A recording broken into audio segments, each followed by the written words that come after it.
14번 연기. 연기는 매우 작은 액적 또는 고체 입자로 구성되어 있는데요. 액적은 액체 덩어리를 얘기합니다. 연기는 호흡기 계통에 장애를 주고 심한 독성이 있고 시계의 제한, 이 말은 잘 안 보인다 이거죠. 보행 속도를 떨어뜨림으로써 피난상 큰 지장을 초래합니다. 연기의 농도는 절대 농도와 상대 농도로 표시되는데요. 절대 농도에는 입자 농도와 중량 농도가 있습니다. 단위 체적 중에 포함되어 있는 입자의 개수로 나타내는 것을 입자 농도, 입자의 중량으로 나타내는 것을 중량 농도라 합니다. 상대 농도는 감광 개수로 표시하는데요. 연기 농도가 높을수록 빛의 세기는 약해지죠. 아래 식을 보면 감광 개수는 L분의 1, Ln I분의 I0인데요. L은 광원과 수광체 간의 거리, I0는 연기가 없을 때 빛의 세기, I는 연기가 있을 때의 빛의 세기입니다. 아래의 표는 시험에 자주 나옵니다.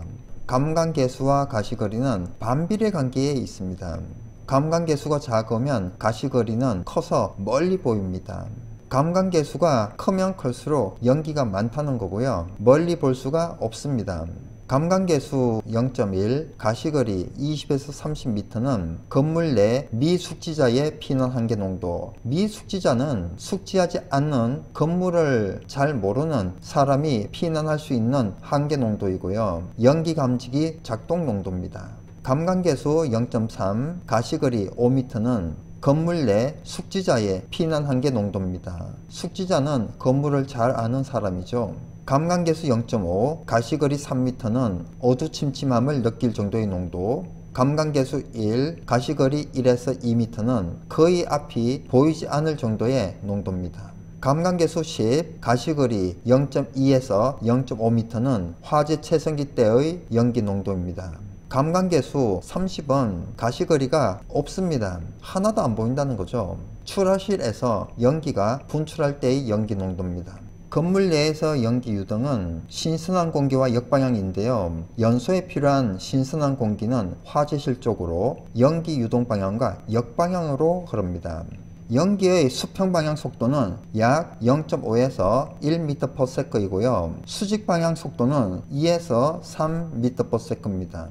연기의 유동 원인은 화재 시 온도 상승으로 인한 가스의 팽창, 굴뚝 효과, 외부 바람의 영향, 건물의 환기, 덕트를 통한 건물 내의 연기 유동. 굴뚝이 있으면 연기가 빠르게 배출되는 것을 굴뚝 효과라 하는데요. 이 굴뚝 효과는 연통 내외부의 온도차, 연통 내부의 거칠기, 연통 상부의 공기 기류, 연통의 높이, 연통의 누설 면적, AHU에 의한 영향을 받습니다.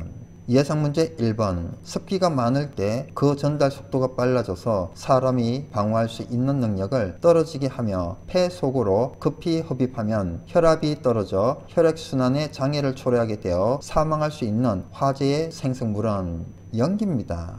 2번. 화재 시 발생하는 연기에 관한 설명으로 옳은 것은 연소 생성물이 눈에 보이는 것을 연기라고 한다. 맞죠? 수직으로 연기가 이동하는 속도는 수평으로 이동하는 속도와 거의 같다. 그렇지 않죠. 수평으로 이동하는 속도에 비해서 수직으로 이동하는 연기의 속도는 매우 빠릅니다. 모든 연기는 유독성의 기체다. 그렇지 않죠. 유독성도 있지만 그렇지 않은 것도 있습니다. 연기는 고체나 액적으로 이루어지죠.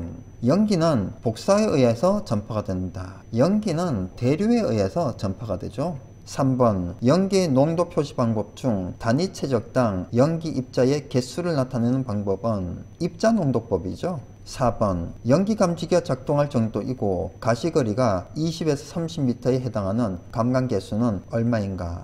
0.1입니다. 5번. 연기 감지기가 작동할 정도의 연기 농도는 감광 개수로 얼마 정도인가? 0.1이죠.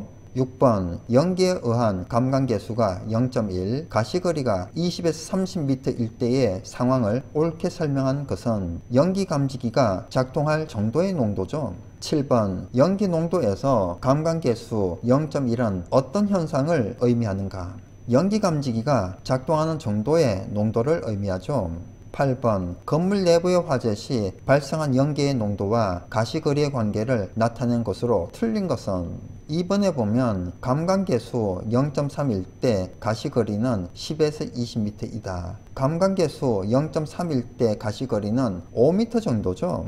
9번 화재 시 연기를 이동시키는 추진력으로 옳지 않은 것은 굴뚝효과, 팽창, 부력 맞고요. 3번에 있는 중력은 크면 클수록 연기가 올라가기가 어렵죠. 10번 감광계수에 대한 설명으로 옳은 것은 2번에 보면 10은 화재 체증기 때의 연기 농도이다. 그렇죠. 10은 화재 체증기 때의 연기 농도죠. 11번 연기 이동과 관계없는 것은 굴뚝효과, 비중차, 공조설비 해당 있고요. 4번에 있는 적설량, 눈이 온 양과 연기의 이동은 관계가 없죠. 12번 건물 화재 시 연기가 건물 밖으로 이동하는 주된 요인이 아닌 것은 굴뚝효과, 온도 상승에 따른 기체의 팽창, 기후 조건 맞고요. 건물 내부의 냉방 작동은 해당 없습니다. 건물 내부가 차가워지면 연기가 밖으로 이동하기가 어렵죠. 연기의 온도가 높으면 높을수록 건물 밖으로 이동하는 게 연기입니다. 13번 스택 이펙트란 1번에 있는 굴뚝효과이죠. 14번 고층 건물 내의 연기 고동 중 굴뚝효과와 관계가 없는 것은 건물 내외의 온도차, 화재실의 온도, 건물의 높이는 관계 있고요. 층의 면적은 관계 없습니다. 15번 건축물의 내부 온도와 건축물의 외부 온도 차이로 공기가 이동하는 현상인 연돌 효과가 발생될 수 있는 조건으로 옳지 않은 것은 건물의 높이, 외벽의 기밀도, 건물 내외의 온도차는 관계 있고요. 층의 면적은 관계 없습니다. 16번 다음 설명에 해당하는 것은 건축물 상하층의 내부와 외부의 온도, 기압차 때문에 건축물 하부에서 외부에 찬 공기가 유입되고 건물 내부에 더운 공기가 천장 위쪽으로 올라가 빠져나가는 현상으로서 공기의 밀도가 감소되어 수직의 긴 통로를 따라 강한 통풍을 일으키며 올라가는 현상, 이것은 2번에 있는 굴뚝 효과에 대한 설명입니다. 17번 다음 중 건축물에서 일어날 수 있는 연돌 효과가 아닌 것은 연돌 효과 방지는 계구부의 방풍실 설치 및 억제가 도움이 된다. 이것은 연돌 효과와 같은 수직 이동이 아닌 연기의 수평 이동을 방지하는 데 효과적입니다.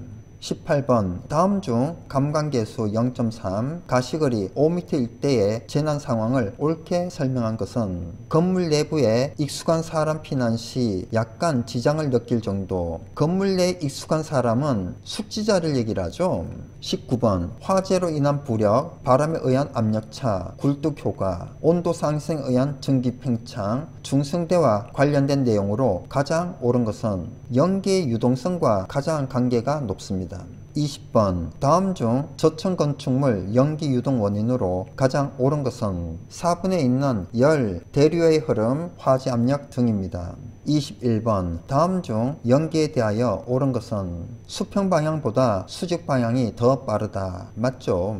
연기석 입자에는 고체는 없다. 그렇지 않습니다. 연기는 독성이 없다. 그렇지 않죠. 연기도 독성이 있죠. 감광계수는 가시거리에 비례한다. 그렇지 않습니다. 반비례하죠.